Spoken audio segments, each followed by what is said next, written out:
Salut les Joy-Coders et bienvenue dans ce nouveau cours de Python.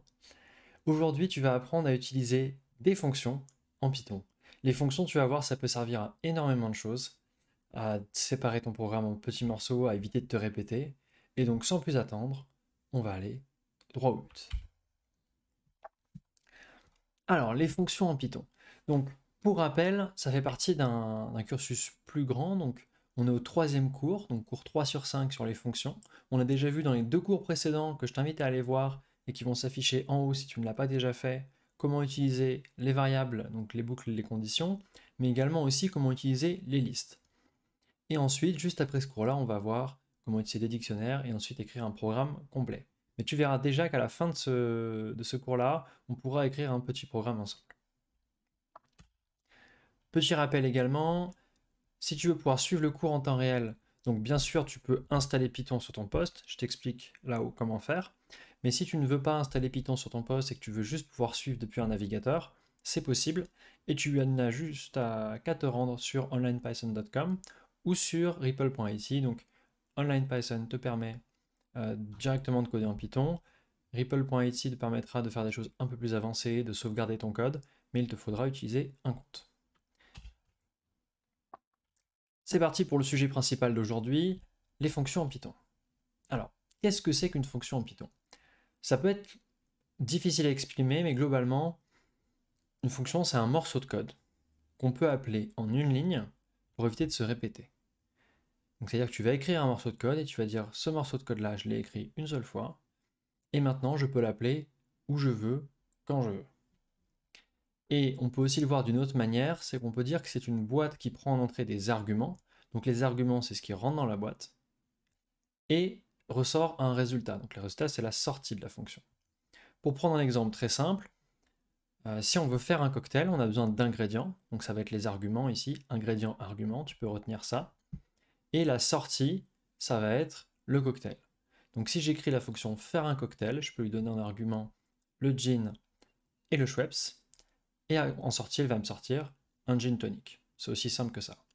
Et pour les mineurs, je vous rappelle que vous n'avez pas le droit de consommer d'alcool. Et pour les autres, pensez bien à consommer de l'alcool avec modération. Et donc on va continuer avec cet exemple-là, et on va écrire vraiment une fonction en Python. Et vous allez voir, c'est très simple. Donc ici, j'ai défini une fonction qui permet de faire un cocktail comme dans l'exemple précédent. Pour définir une fonction en Python, c'est très simple. On commence par écrire def, donc le mot-clé def qui veut dire define, un espace, le nom de la fonction. Ensuite, entre parenthèses, les arguments qu'on veut envoyer. Donc là, j'ai deux arguments qui sont mes deux ingrédients possibles. Donc ma fonction ne peut fonctionner qu'avec deux ingrédients, donc deux arguments. Ensuite, on ferme la parenthèse sur les arguments. Si on ne veut pas mettre d'arguments, on peut laisser tout ça vide. Et on a les deux points ensuite qui définissent le début de la fonction, comme on l'a vu avec les boucles if, pardon, avec les boucles for, while, ou avec les conditions if par exemple. Et comme vous pouvez y attendre, pour définir le code qui va ensuite faire partie de la fonction, on va également devoir tabuler de la même manière qu'on fait avec un if ou avec une boucle. Et donc tout ce qui est tabulé ici fait partie de la fonction, ce qui n'est pas tabulé, donc là, ne fait pas partie de la fonction. Donc là dans la fonction, j'ai fait un petit truc très simple, c'est que j'ai, en fonction des ingrédients, je vais afficher un résultat différent. Donc je vous propose d'exécuter déjà la fonction quelques fois, et après on va rentrer dans le détail de ce qu'elle fait. Donc là, j'ai fait faire un cocktail gin Schweppes. Et ça me sort gin tonic. Bon, c'est ce à quoi on s'attend. Mais du coup, je vais la réappeler avec d'autres arguments. Donc là, j'ai mis de la vodka et du jus d'orange. J'obtiens évidemment un screwdriver. Et si je réessaye avec de la vodka et du whisky, par exemple, elle me sort un troisième résultat qui me dit ce n'est pas buvable. Donc bien évidemment, tout ça, ça s'explique par l'intérêt de la fonction. Donc je teste en fonction des ingrédients et je retourne un résultat différent. Ici, là j'ai un deuxième cas, donc un elif. Et enfin, dans le dernier cas, quel que soit ce que j'envoie, si ce n'est pas gin Schweppes ou vodka jus d'orange, je renvoie ce n'est pas buvable pour l'instant pour éviter d'avoir une fonction qui fasse des kilomètres. Mais ce qui est vachement intéressant ici, c'est que j'aurais dû faire ça, copier ce code là qui fait 1, 2, 3, 4, 5, 6 lignes à chaque fois, ça aurait été très long. Mais en fait, j'ai juste à appeler à chaque fois la fonction avec des attributs différents. Donc voilà une manière de simplifier le code et de le rendre clair aussi, parce que quand on lit ça, on se dit pas forcément ça c'est pour faire un cocktail. Il faut le lire, il y a des if, des returns, ça c'est compliqué. Alors que lorsqu'on l'écrit avec une fonction, bah, comme la fonction s'appelle faire un cocktail, on comprend tout de suite ce qu'on a envie de faire ici. C'est ça le vrai intérêt de tout ça. Alors maintenant on va voir un peu donc des choses qu'on peut faire avec les fonctions. Par exemple, par moment on peut ne pas avoir envie de donner une valeur à tous les arguments. On peut pouvoir se dire, bah voilà, dans la majorité des cas, cet argument-là, j'ai envie qu'il prenne cette valeur-là, une valeur particulière, mais de temps en temps, je veux quand même avoir la possibilité de le changer. Et bien c'est à ça que servent les arguments par défaut. Et donc là, on va prendre un exemple très simple avec la racine. Donc on va écrire une fonction qui retourne la racine d'un nombre, mais on va dire que dans la majorité des cas, elle va retourner une racine de degré 2, donc la fameuse racine carrée que vous connaissez. Donc on va faire un test.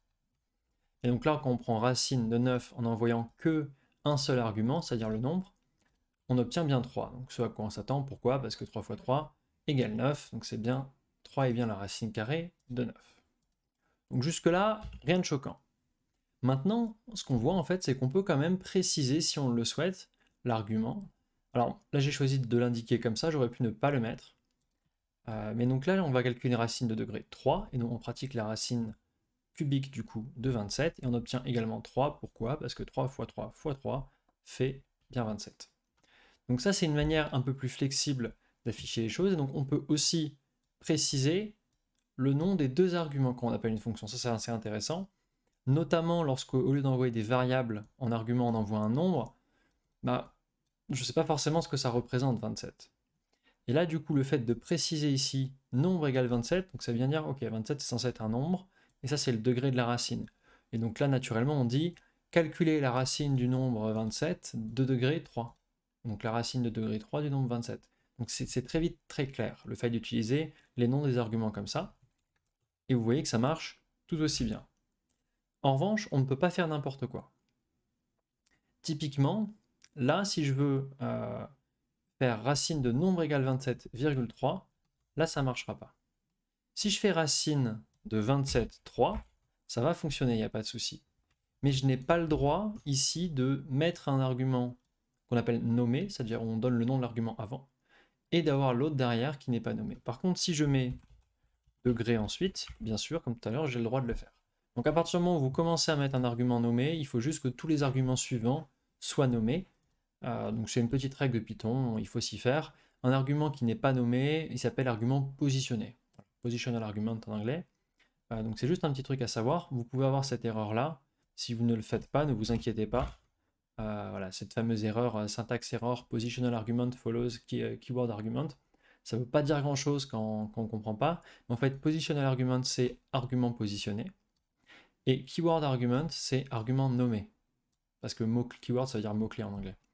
Donc du coup, quand vous voyez ce genre d'erreur-là, en fait, ça veut juste dire que vous avez ce petit problème qui s'est passé. Donc soit vous rajoutez le nom sur le deuxième, soit vous enlevez les noms partout. Ça simplifiera le problème.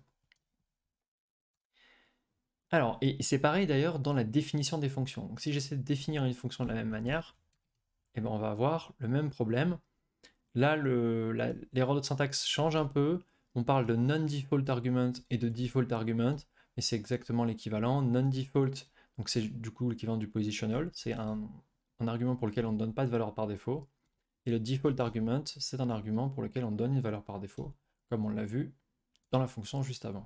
Donc voilà, il faut savoir, ces petites erreurs, vous pouvez les avoir, mais voilà, souvenez-vous juste que c'est une histoire d'ordre et de est-ce que vous mettez le nom de la variable devant. Alors maintenant, je vais vous donner un petit conseil qui est, somme toute, très important. On n'en parle pas forcément souvent dans les tutos pour débutants, mais moi je tiens vraiment à insister là-dessus. C'est sur le fait de documenter vos fonctions. Alors vous allez me dire pourquoi, c'est chiant, il faut écrire du texte. Je suis d'accord avec vous. J'aime pas ça non plus. Moi aussi, ça m'emmerde, entre guillemets, de devoir à chaque fois écrire du texte. Mais en fait, ce qu'il faut comprendre, c'est que lorsque vous écrivez du code, globalement, c'est pas pour l'écrire une seule fois et le jeter à la poubelle. Sauf dans des cas très précis. À un moment, vous allez quand même devoir revenir sur votre code et essayer de le recomprendre. Et globalement, si vous revenez sur votre code plus d'un mois après l'avoir écrit, je peux vous garantir que vous allez ne vous souvenir de rien. et que du coup, tout d'un coup, le code va paraître beaucoup plus complexe. Le fait de prendre l'habitude d'écrire une petite description simple de ce que fait la fonction, ça va vous faire gagner un temps fou. Pourquoi? Parce que quand vous allez reprendre votre code, ah oui, d'accord, ça retourne la racine énième. Et ça, un petit exemple pour bien comprendre, ça retourne la racine carrée de nombre 6 degrés vaut 2. Ah bah oui, tout de suite c'est plus clair. Maintenant je comprends ce que fait cette fonction. Alors, il y a donc, cette description-là, ça s'appelle en pratique une docstring. Donc, littéralement, chaîne de caractères de documentation en anglais. Il y a des formats très particuliers pour préciser dans la docstring quels sont les arguments, quelles sont les sorties, etc. C'est pas la peine de rentrer dans le détail là. Ce qui va juste vous intéresser, vous, à votre niveau, en tant que débutant, c'est juste d'avoir une idée de ce que fait la fonction que vous avez écrite pour pouvoir vous en souvenir la prochaine fois que vous retournerez dessus. C'est tout. Et bien maintenant, ce que je vous propose, c'est de mettre en pratique. Et pour mettre en pratique, eh bien on va écrire un jeu, tout simplement. Donc c'est le moment de s'amuser un petit peu. Je vous avais promis qu'il y aurait un petit programme à la fin du cours. Donc on va écrire ensemble, juste avec ce que vous avez vu dans les 3 premiers tutos, à savoir les boucles, les conditions et les fonctions. On va écrire un pierre-feuille-ciseau ensemble. Ça vous dit? Alors, si vous voulez, vous pouvez mettre en pause maintenant la vidéo et essayer de le faire tout seul. Ou commencer à avoir les premiers types que je vais donner et mettre en pause quand vous sentez que vous avez assez d'informations pour écrire le pierre-feuille-ciseau tout seul. Et ensuite, vous pourrez toujours reprendre la vidéo et voir la suite ensemble. Ok? C'est parti. La première chose qu'on a besoin de faire, et ça c'est peut-être le type le plus important pour ceux qui veulent le faire tout seul, c'est d'apprendre comment générer une réponse aléatoire. Parce qu'on va pas faire un pierre-feuille-ciseau basique joueur contre joueur, on va faire un pierre-feuille-ciseau avec entre guillemets une intelligence artificielle. En pratique, c'est un pierre-feuille-ciseau. Ah bah voilà, j'ai cassé mon code, je répare ça tout de suite.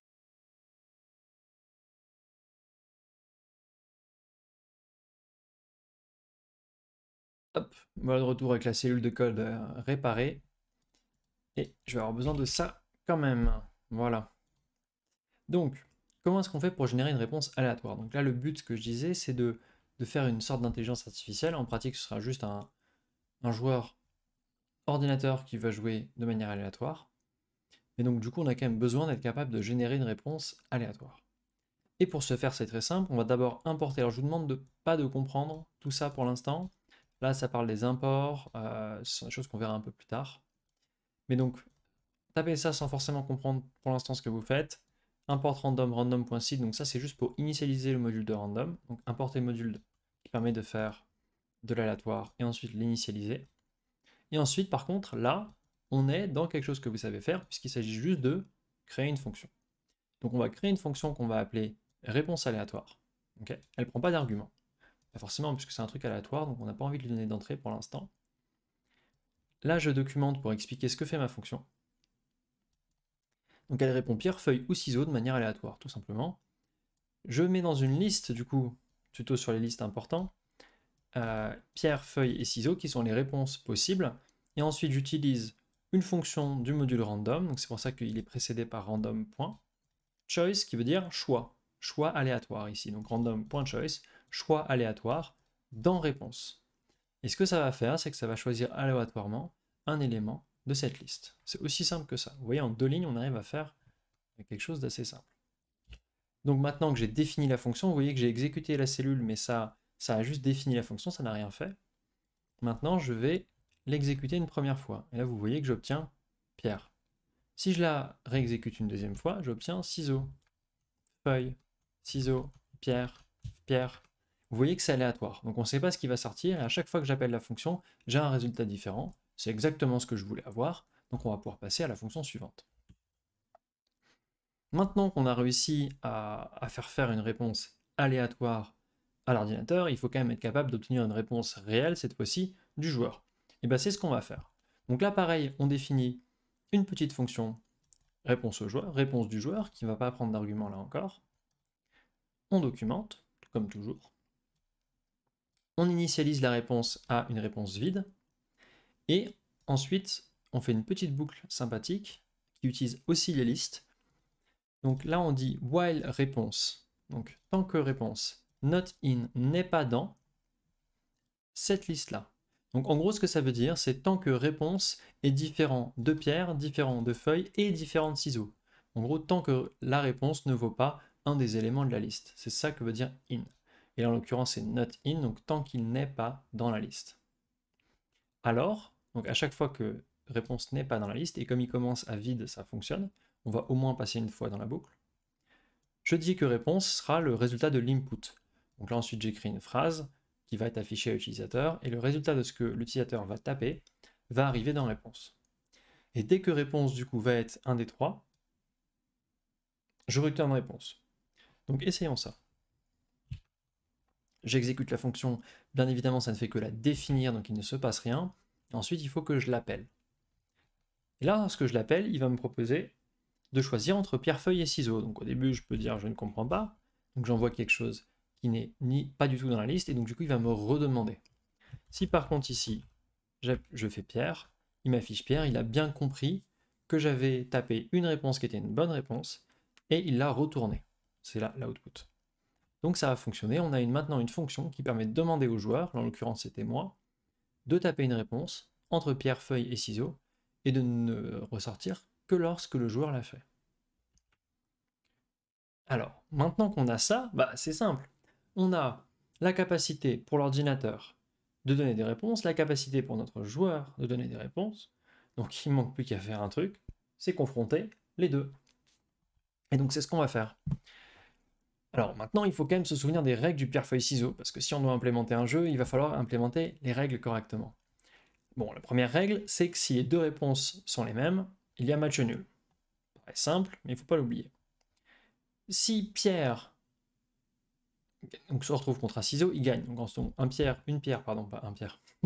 une pierre gagne contre un ciseau. Un ciseau gagne contre et une feuille gagne contre une pierre. C'est ce fameux graphique triangulaire des gains. Et pour faire ça, on va encore écrire une fonction. Alors vous voyez qu'on pratique à mort les fonctions.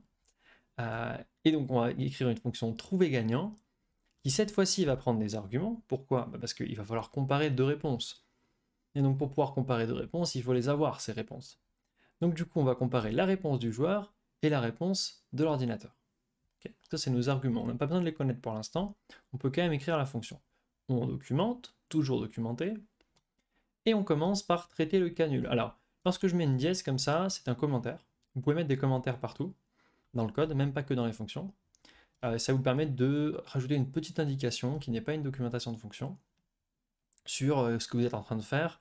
Par exemple, lorsqu'il y a des fonctions un petit peu longues ou lorsqu'il y a des choses particulières, un peu complexes que vous voulez exprimer et qui ne sont pas limpides dans le code. Alors, le mieux, c'est d'écrire du code limpide quand même, mais les commentaires peuvent aider lorsque disposés avec parcimonie. Et donc ensuite, on teste les différents cas. Donc le premier cas, c'est le cas d'égalité. Match nul si les deux réponses sont les mêmes. Donc là, je vérifie si les réponses sont les mêmes, et si c'est le cas, je dis que le résultat, c'est une égalité. Et ensuite, on traite les différents cas. Si la réponse, c'est Pierre, donc pour le joueur, alors, donc là, j'utilise on appelle un opérateur ternaire. S'il y a un if sur une seule ligne, c'est pratique. Donc je dis que le résultat, ce sera joueur qui gagne, si la réponse de l'ordinateur, c'est ciseaux, et sinon, c'est ordinateur. Alors comment est-ce que je peux être sûr? En fait, c'est simple. Je ne suis pas dans le cas égalité, puisque là, je suis sur un elif. Donc si je ne suis pas dans le cas égalité, et que joueur a choisi la pierre, du coup, ça veut dire que l'ordinateur n'a pas choisi la pierre. Logiquement. Si l'ordinateur n'a pas choisi la pierre, il peut avoir choisi que deux autres choix. Le ciseau et la feuille. Si il a choisi le ciseau, alors c'est le joueur qui gagne, puisque le joueur a la pierre, et que la pierre gagne contre le ciseau. Si maintenant l'ordinateur n'a pas choisi le ciseau, il a forcément choisi la feuille, et dans ce cas-là, c'est l'ordinateur qui gagne. Voilà, donc c'est aussi simple que ça. Et ça va être pareil pour tous les autres cas. Comme à chaque fois, en fait, on sait qu'on n'est pas dans le cas d'égalité, il n'y a que deux possibilités possibles. Deux possibilités, du coup. Et là, du coup, c'est pareil. Si le joueur a joué ciseaux, alors il gagne si l'ordinateur a joué feuille, et sinon, c'est l'ordinateur qui gagne. Si le joueur a joué feuille, il gagne si l'ordinateur a joué pierre, sinon, il perd. Voilà, tout simplement. Et donc, ce qu'on dit juste, c'est que on retourne soit joueur, soit ordinateur, soit égalité en fonction du résultat du match. En tout cas de la manche, parce que là, du coup, c'est une seule manche.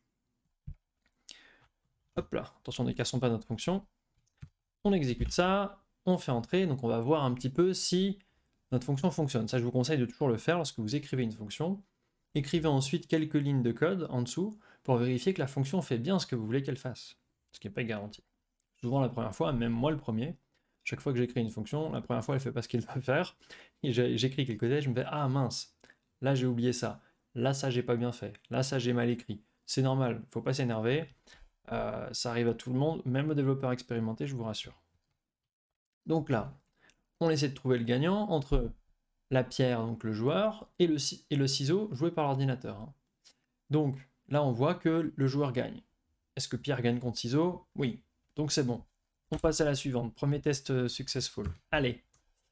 Ensuite, si le joueur joue pierre et que l'ordinateur joue feuille, c'est l'ordinateur qui gagne. Oui, ça marche. La feuille enveloppe la pierre. C'est bien l'ordinateur qui gagne. Et le dernier cas, je vais exécuter comme le dernier cas, sinon on va pas s'en sortir. Si on joue pierre et pierre, égalité, tout va bien. Bon, donc ça fonctionne. Donc on va passer du coup au jeu complet. Et c'est là que la magie opère. Jusque-là, bon, on a quand même écrit pas mal de code, mais là où tout ça va paraître magique, c'est qu'en fait, comme on a écrit des fonctions, le code va être limpide et va être très court. Et là, j'ai le plaisir de vous annoncer que donc si on ne compte pas les fonctions qu'on a écrites au-dessus, hein, qu'il faut bien sûr compter dans le code, tout ce qu'on a là suffit pour avoir un jeu de pierre-feuille-ciseaux fonctionnel. C'est tout. Il n'y a rien de plus. Vous me croyez pas? Ok, on exécute. Veuillez choisir entre pierre, feuille et ciseaux. Qu'est-ce que je vais jouer? Allez, je vais jouer pierre pour commencer. On va faire le move du bonhomme. Votre adversaire a choisi pierre. Match nul. C'est serré. Bon, pour l'instant, match nul. Super. Oui, visiblement, ça a quand même marché. Bon, je vais essayer avec ciseaux cette fois-ci. Je vais le bait. Ça se trouve, il va essayer de prendre feuille et tout. On ne sait pas. Allez, c'est bon, il l'a fait. Il a choisi feuille. Moi, j'ai choisi ciseaux. Donc, du coup, j'ai gagné un round. 1-0. Ou 2-1 si on compte le match nul comme étant un 1. Là, je pense que du coup, il va essayer de bait. Donc, du coup, je vais repartir sur pierre. Allez, c'est parti sur ciseaux. Donc là, c'est bon. Je gagne encore un round. Donc là, je suis à 2-0 ou 3-1 si on compte le match nul. Je vais réessayer pierre encore. Aïe, aïe, aïe, il a pris feuille. Donc là, du coup, je perds un point. Donc, disons 2-1. Et bah, j'ai jamais joué feuille. Je vais essayer de jouer feuille une fois pour voir ce que ça donne. Ah, il a choisi ciseaux. Bon. Bah, finalement, 2-2. Match nul. Et donc là, le programme s'arrête. Alors, bon, c'est que ça a fonctionné. Maintenant, donc du coup, on va essayer d'expliquer pourquoi ça fonctionne, parce que c'est ça qui est sympa. Vous vous souvenez, donc on a défini 3 fonctions. On a défini réponse aléatoire tout à l'heure, qui permettait d'obtenir une réponse aléatoire par l'ordinateur. On a défini réponse du joueur, qui permettait d'obtenir une réponse de la part du joueur. Et enfin, on a trouvé gagnant, qui permettait de comparer les deux réponses. Et bien, une fois qu'on a fait tout ça, en fait, donc là, ce que je fais juste, c'est que j'affiche la réponse de l'ordinateur, c'est ce qu'on voit ici. Et après, je compare, et en fonction, j'affiche donc le résultat, donc le gagnant, et j'affiche un texte différent en fonction. Si j'ai gagné, il marque vous avez gagné un tour, bravo. Si j'ai perdu, il me dit perdu dommage, et en cas de match nul, donc l'égalité, c'est le troisième autre cas, il m'affiche match nul. Et la seule chose que j'ai fait, c'est que j'ai rajouté un nombre de tours, et que j'ai fait un for tour in nombre de tours. C'est tout. Pour que ça tourne 5 fois là, ici. Et c'est ce qui s'est passé. Donc là, vous avez officiellement écrit un jeu de pierre-feuille-ciseaux, et donc vous pouvez jouer contre votre ordinateur autant que vous voulez. Vous pouvez même augmenter le nombre de tours. Alors, vous pensez bien qu'on va pas s'arrêter là, ce serait mal me connaître. Et donc du coup, on va aller un peu plus loin. On va écrire une gestion de score. Parce que vous avez vu, j'ai dû compter les scores à la main, c'était pénible. Donc du coup, surtout si on veut faire des trucs avec 1000 rounds par exemple, ça va être intéressant d'avoir une gestion de score. Donc c'est ce qu'on va faire là. On va écrire une fonction encore, pour gagner du temps, une fonction qui gère les scores. Mais c'est simple une fonction qui gère les scores finalement. Je vais juste prendre en entrée le gagnant et les scores à mettre à jour. Là, ça va être une liste, les scores, parce qu'on a deux scores à garder, il faut bien s'en souvenir. On a le score du gagnant et... Enfin, le score du gagnant. Le score de l'ordinateur et notre score à nous. Donc on va garder les deux. Ce qu'on va dire, c'est que le score du joueur, ça va être le score de 0, donc la première case de la liste, et que le score de l'ordinateur, ça va être le score de 1, la deuxième case de la liste. Okay, on documente, toujours, ne pas oublier. Et ensuite, on dit juste si le gagnant est joueur, bah, j'ajoute 1 au score du joueur, donc le score de 0. Ça, c'est simple. Et on affiche, vous avez gagné un tour, bravo. Donc le print qu'on avait tout à l'heure, on le traite ici. Et sinon, si c'est l'ordinateur qui gagne, bah, on ajoute un point au score de l'ordinateur, pardon. Et enfin, donc là on affiche toujours un print, et si c'est un match nul, on n'ajoute rien du tout. Voilà, donc on dit qu'un match nul, ça compte 0. Et enfin derrière, on affiche les deux scores, donc toujours avec la f-string, etc., les crochets, comment c'est faire. Juste un petit point, ici, il y a un /n, là. Ça, ce que ça veut dire, c'est juste sauter une ligne. C'est tout. C'est juste sauter une ligne. Si j'aurais pu faire un autre print, j'aurais pu faire ça juste en dessous. Je sais pas taper au ordinateur, c'est compliqué. Si j'avais juste fait ça, ça suffirait. Il me semble même que je peux ne rien mettre dedans, ça doit fonctionner. Ça aurait également écrit une ligne de plus. Mais voilà, le fait de mettre directement ici, ça évite d'écrire un print en plus. C'est plus élégant et ça vous permet par exemple de sauter deux lignes d'un coup. Si vous voulez le faire, il suffit de mettre 2 fois /n. /n, ça veut dire retour à la ligne, tout simplement. Donc, définissons notre fonction, parce qu'il faut quand même l'exécuter pour qu'elle soit définie. Ensuite, on fait une petite fonction finale qui affiche le score final. Bon, là, c'est une fonction qui est évidente, elle s'appelle afficher le score final et elle fait que des prints. Dans ce cas-là, c'est pas forcément obligatoire de mettre une docstring, une documentation. Je l'ai précisé là. C'est mieux de le faire à chaque fois, mais dans certains cas, on peut se permettre de ne pas le faire.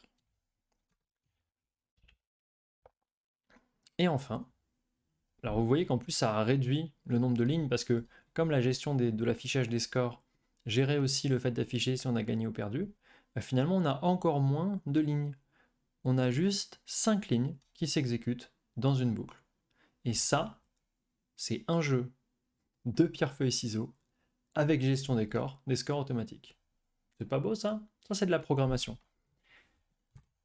Et donc, c'est que votre 3e cours de Python. Imaginez ce que vous pourrez faire après 5. Et donc là, bah, c'est la même chose. Donc, je vais commencer à jouer. Et là, vous voyez que automatiquement, il affiche le score. Ah, j'ai perdu avec mon entrée à pierre. Bon, je vais persister un petit peu. Je suis têtu, moi. Aïe, aïe, aïe, aïe, aïe, lui aussi. Non, il va quand même pas faire 3 feuilles d'affilée. Non, il a fait une pierre. Bon, ouais, je réessaye. Là, je persiste. Là, on joue la technique full pierre. Mais c'est pas possible. Miroir. Allez, j'ai gagné un tour. Bon. J'ai quand même perdu au final parce que sur les 5 tours, il y a eu 2 matchs nuls et j'en ai perdu 2. Bon, tant pis. Mais donc là, l'ordinateur gagne et vous voyez, on a un joli score final qui est affiché. Donc voilà, ça c'est.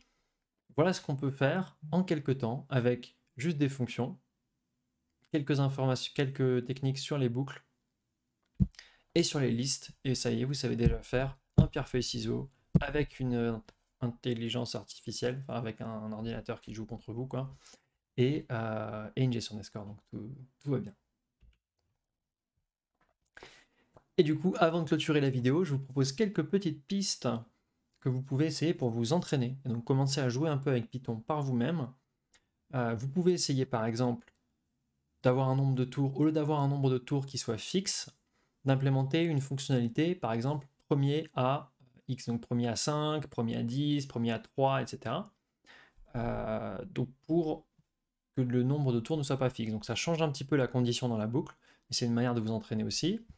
Vous pouvez vous amuser à modifier la probabilité que l'ordinateur choisisse une réponse en particulier, parce que là vous avez vu que dans la réponse aléatoire, on avait toujours la même chance, c'est un choice dans les 3.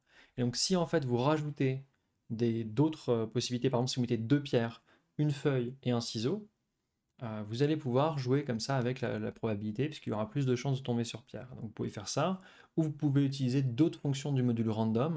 Donc je vous ai mis là le lien de la documentation du module random donc de Python, Il y a d'autres fonctions qui permettent de voir des nombres aléatoires, etc. Si vous voulez regarder et vous amuser un peu à jouer avec l'aléatoire et à le twister un petit peu, ça peut être une technique. Par exemple, en fonction des références du joueur, vous pouvez dire ah bah le joueur il utilise beaucoup pierre, donc du coup je vais plus jouer feuille, ou ce genre de choses. Alors là, vous pouvez aller très très loin dans ce genre de choses et faire potentiellement une IA qui va battre, là une vraie IA du coup, qui va battre plus facilement les joueurs. Bon, il faut faire ça sur des très grands nombres de tours, mais ça peut être intéressant de s'amuser un petit peu à jouer avec ça. Il y a un autre truc que vous pouvez faire aussi, bon, ce ne sont que des idées, il y en a plein d'autres, c'est d'ajouter des multiplicateurs de score. Par exemple, vous pouvez dire que le dernier tour il compte double, ou alors que de manière aléatoire, ou tous les 3 tours, il y a un tour qui compte double, qui compte triple, pour pimenter un petit peu le jeu, et vous éclater, quoi. J'espère que cette vidéo vous a plu. Si vous avez des questions ou des choses que vous n'avez pas compris, n'hésitez pas à le dire en commentaire. Si la vidéo vous a plu, je vous invite à liker et à vous abonner pour suivre les prochains tutos qui vont sortir dans les prochaines semaines. Et je vous dis à très bientôt pour un nouveau tuto Python.